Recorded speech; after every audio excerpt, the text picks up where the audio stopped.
Hello friends, welcome to my YouTube channel English easy. Dear friends, हम लोग tense के बारे में पढ़ रहे थे और टेंस के बारे में पिछले क्लास में पीछे वीडियो लेक्चर में हम लोग देखे थे फ्यूचर परफेक्ट टेंस के बारे में।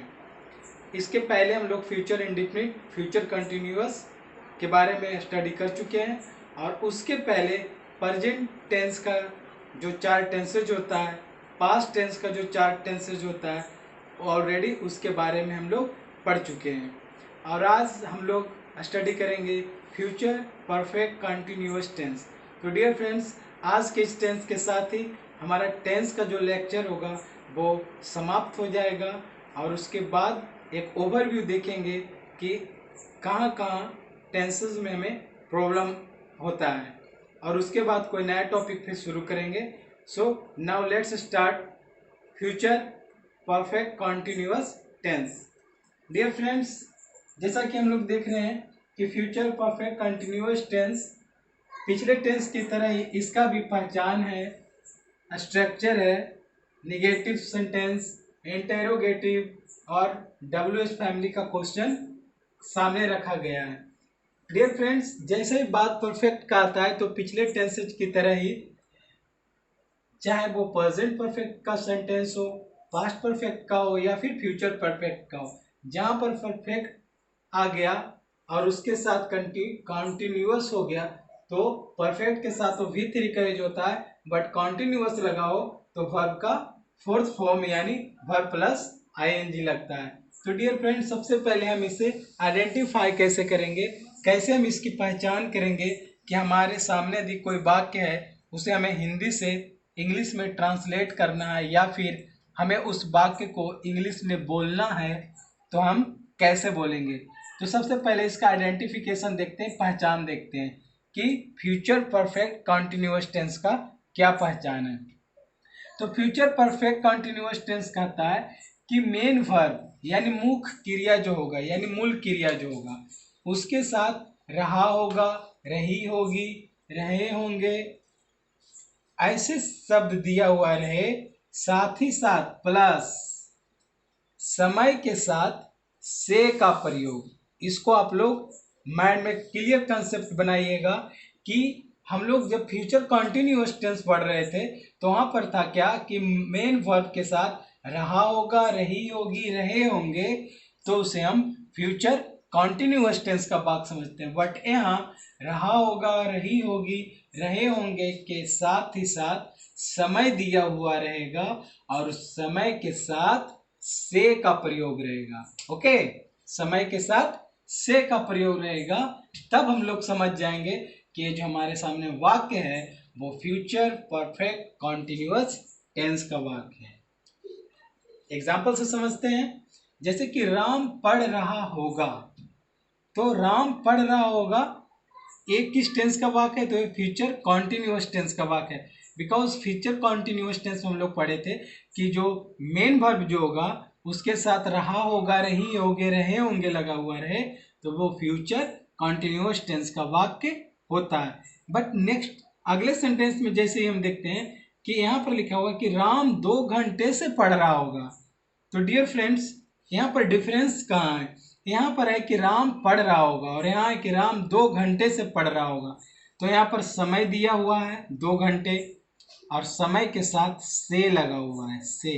तो फ्यूचर परफेक्ट कंटिन्यूअस टेंस यही कहता है कि रहा होगा, रही होगी, रहे होंगे लगा हुआ रहे, साथ ही साथ समय के साथ से का प्रयोग हुआ रहे तो वो फ्यूचर परफेक्ट कंटिन्यूअस टेंस का वाक्य होता है। ओके, अब इसका स्ट्रक्चर देखते हैं। यहाँ पर हम लोग एग्जाम्पल से समझ गए कि फ्यूचर कंटिन्यूअस टेंस का वाक्य कौन है और फ्यूचर परफेक्ट कंटिन्यूअस टेंस का वाक्य कौन है, ये हमें समझ में आ गया। तो अब इसे हम किस स्ट्रक्चर पर बनाएंगे। तो डियर फ्रेंड्स, सबसे पहले मैं आप लोग को बता देता हूँ कि फ्यूचर परफेक्ट कंटिन्यूअस टेंस का जो हेल्पिंग वर्ब होता है वो होता है विल हैव बीन।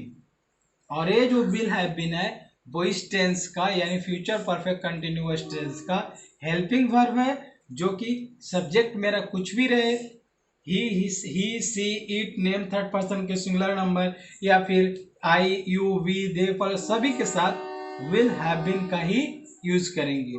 ओके, तो ये हमारा हेल्पिंग वर्ब हो गया विल हैव बीन। और इसमें जो मेन जो है, क्योंकि फ्यूचर की जो बातें हो रही है, फ्यूचर टेंस के बारे में जो पढ़ रहे हैं, तो विल मीन्स गागेगी, यानी कोई भी घटना फ्यूचर में होगा, यानी आने वाले समय में होगा।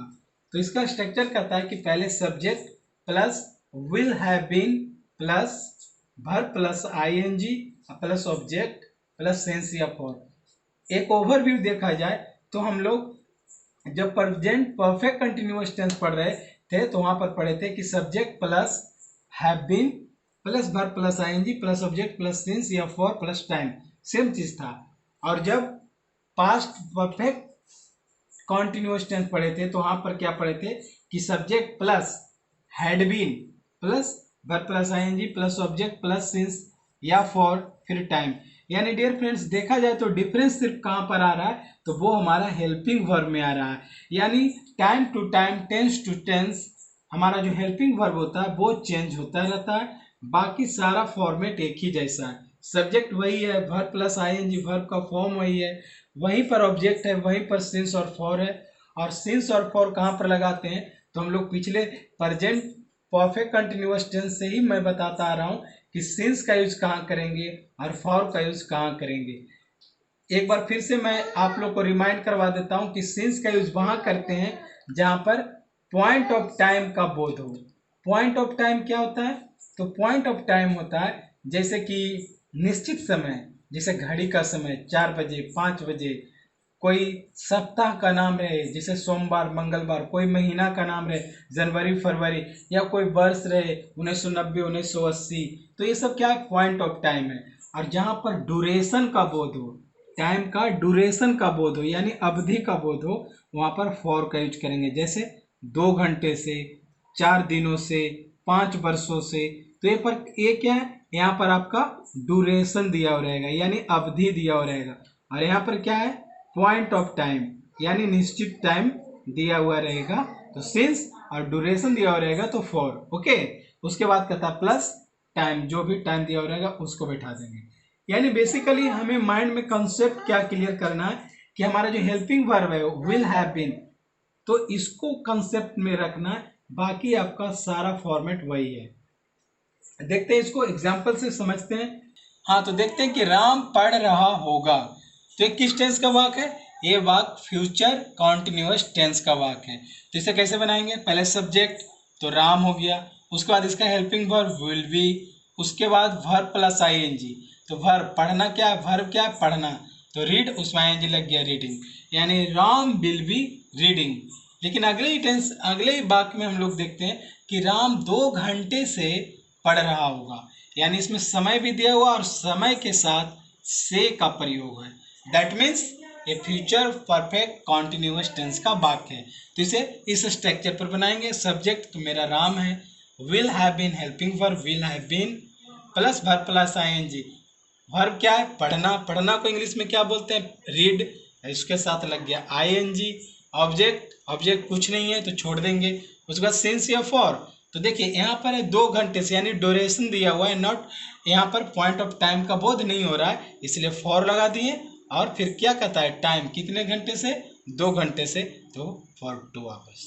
ओके, अब देखिए इसका यदि निगेटिव स्ट्रक्चर देखें, यदि वाक्य कोई निगेटिव आ जाए, जैसे इसी को निगेटिव ले लें, इसी को निगेटिव बना दे, ये तो हमारा अफर्मेटिव था, सकारात्मक वाक्य था, यानी जिस वाक्य में नहीं लगा हो, यानी जिसमें नकारात्मकता का कोई बोध नहीं हो, उसे हम लोग क्या बोलते हैं, अफर्मेटिव। यानी ये जो हमारा सेंटेंस था वो अफर्मेटिव सेंटेंस था। ओके, तो इसको यदि हम निगेटिव बनाते हैं तो क्या बोलेंगे कि राम 2 घंटे से नहीं पढ़ रहा होगा।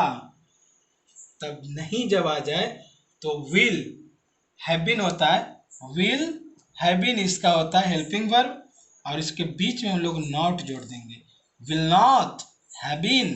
ओके, और विल नॉट का जब हम फ्यूचर पढ़ रहे थे, फ्यूचर टेंस पढ़ रहे थे, तो हम लोग आपको बताए थे, मैंने बताया था आपको कि विल नॉट का जो शॉर्ट फॉर्म होता है वो वॉन्ट भी होता है, यानी विल नॉट के जगह पर वॉन्ट भी लिख सकते हैं, बोल सकते हैं। ओके, तो यहाँ पर यानी विल हैव बीन जो इसका हेल्पिंग वर्ब है उसके बीच में ओनली नॉट को ऐड करना है। तो क्या लिखेंगे, राम विल, यहाँ पर नॉट जोड़ देना है, not have been reading for 2 hours। Okay, any questions? नहीं, हम समझते हैं कि आपका डॉट्स क्लियर होगा कि यदि निगेटिव सेंटेंस आ जाए तो नॉट का यूज कहाँ पर करेंगे, तो विल हैव बीन जो कि इसका हेल्पिंग वर्ब है, तो विल और हैव बीन के बीच में नॉट को ऐड करना है। इसको हम बोल सकते हैं ऐसे कि Ram will not have been reading for 2 hours, यानी राम 2 घंटे से नहीं पढ़ रहा होगा। ओके, इसी प्रकार से यदि हम इसका इंटेरोगेटिव सेंटेंस देखें कि इंटेरोगेटिव वाक्य आ जाए, इंटेरोगेटिव दैट मीन्स प्रश्नवाचक वाक्य, जैसे कि क्या शिक्षक सुबह से अंग्रेजी पढ़ा रहे होंगे, क्या शिक्षक सुबह से अंग्रेजी पढ़ा रहे होंगे, ये प्रश्न पूछ रहा है। तो ऐसे सेंटेंस को कैसे हम बोलेंगे, तो उसके लिए स्ट्रक्चर क्या है कि जैसे ही इंटेरोगेटिव आ जाए तो पिछले टेंसेस की तरह ही इस टेंस में भी सबसे पहले जो हेल्पिंग वर्ब होगा उसको हम लोग आगे करेंगे, लेकिन इसका तो helping verb will have been है, तो सिर्फ बाकी हैव बीन अपने जगह पर रहेगा। यानी सब्जेक्ट, यहाँ पर देखिए subject plus will have been होता था ना, तो इस विल को सिर्फ आगे करेंगे, यानी विल प्लस सब्जेक्ट फिर हैव बीन सेम रह गया, फिर verb plus ING plus object since या फॉर फिर टाइम, यानी सेम का सेम रह गया। तो इसे हमें कैसे बोलेंगे कि क्या शिक्षक सुबह से अंग्रेजी पढ़ा रहे होंगे, तो इसे यदि हमें इंग्लिश में बोलना हो, अंग्रेजी में शिक्षक सुबह से अंग्रेजी पढ़ा रहे होंगे, यदि हमें इसे इंग्लिश में बोलना हो तो हम कैसे बोलेंगे, will teacher have been teaching English since morning.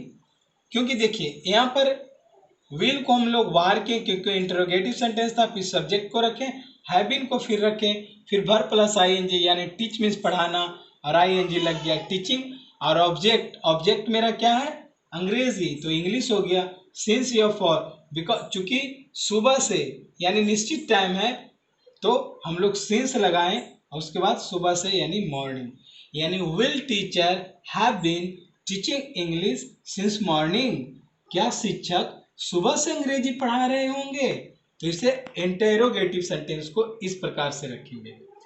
Dear friends, अब यदि WH क्वेश्चन आ जाए और इंटेरोगेटिव और निगेटिव सारा चीज मिला हुआ रहे, तब उस वाक्य को हम लोग कैसे बोलेंगे। जैसे यदि हमारा सेंटेंस ऐसा आ जाए कि वो कब से क्रिकेट नहीं खेल रहा होगा, वो कब से, तो कब से तो हो गया, WH फैमिली का वर्ड हो गया, नहीं भी लगा हुआ है यानी निगेटिव भी है, और क्वेश्चन भी राइज कर रहा है कि वो कब से क्रिकेट नहीं खेल रहा होगा, तो ऐसे वाक्य को हम कैसे बोलेंगे इंग्लिश में।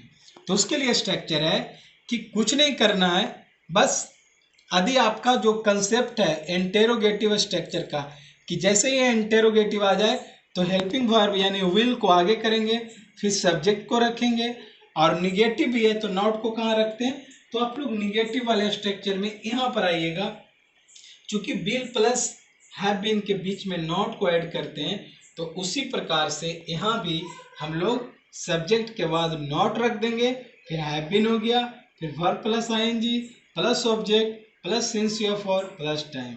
ओके, अब हम इसे बनाते हैं। तो वो कब से का मीनिंग होता है सिंस व्हेन। सिंस कब से को इंग्लिश में क्या बोलते हैं, सिंस व्हेन मीन्स कब से। तो क्या बोले कि WH क्वेश्चन जब रहेगा तो सॉरी यहाँ पर एक वर्ड मिस हुआ है, सबसे पहले WH फैमिली को आगे रखते हैं। ओके, तो WH फैमिली का कौन सा वर्ड है, कब से, यानी सिंस व्हेन, उसके बाद विल, उसके बाद सब्जेक्ट क्या है वो यानी ही, उसके बाद नॉट, उसके बाद हैव बीन, फिर वर्ब क्या है प्लेइंग, और उसके बाद ऑब्जेक्ट क्या है क्रिकेट। ओके, तो यहाँ पर बाकी सिंस या फॉर यहाँ पर नहीं लगेगा क्योंकि इसमें टाइम नहीं दिया हुआ है। तो वो कब से क्रिकेट नहीं खेल रहा होगा, since when will he not have been playing cricket. Okay, और यहाँ पर एक बार फिर से रिमाइंड करा देता हूँ, विल नॉट को हम लोग वॉन्ट भी बोलते हैं, वॉन्ट लिख सकते हैं। जैसे यहाँ पर जो हम लोग जो लिखे कि Ram will not have been reading for 2 hours, इसे हम ऐसे भी बोल सकते हैं कि Ram won't have been reading for 2 hours. Okay, यानी डियर फ्रेंड्स, इस प्रकार से हम लोग आज फ्यूचर परफेक्ट कॉन्टिन्यूअस टेंस के बारे में देखें, उसके बारे में कंसेप्ट क्लियर किए। तो डियर फ्रेंड्स, इस प्रकार से टेंस का जो लेक्चर था present, past and future, and तीनों जो टेंस था उसके जो 4 काइंड्स थे, सारे काइंड्स के बारे में एक एक कर मैंने आप लोग के सामने एक्सप्लेन किया, एक वीडियो लेक्चर के द्वारा आप लोग को समझाने का प्रयास किया। और डियर फ्रेंड्स, एक रिक्वेस्ट एक बार फिर से आज मैं करना चाहूँगा, क्योंकि हम लोग कोरोना जैसे वैश्विक महामारी के दौर से गुजर रहे हैं, तो बहुत सारे ऐसे स्टूडेंट हैं जो इस लॉकडाउन में समय के अभाव में, संसाधन के अभाव में, या कहिए पैसे के अभाव में नहीं पढ़ पा रहे हैं, उन्हें पढ़ाई का कोई साधन नहीं मिल रहा। तो वैसे ज़रूरतमंद स्टूडेंट के लिए ही मेरा यह प्रयास है कि वो सारे स्टूडेंट तक मेरा यह प्रयास पहुंच सके। इसलिए डियर फ्रेंड्स, आप लोग से एक काइंडली रिक्वेस्ट है कि यदि वीडियो का लेक्चर अच्छा लगा हो, जो मैंने टेंस पढ़ाया, जो मैंने देने का एक प्रयास किया हूँ, तो यदि ये आपको पसंद आए तो प्लीज़ लाइक कीजिए, सब्सक्राइब कीजिए मेरे चैनल को, और इसे अधिक से अधिक शेयर भी कीजिए ताकि ज़रूरतमंद लोग तक हमारा ये प्रयास पहुँच सके। Okay friends, till then bye bye, see you.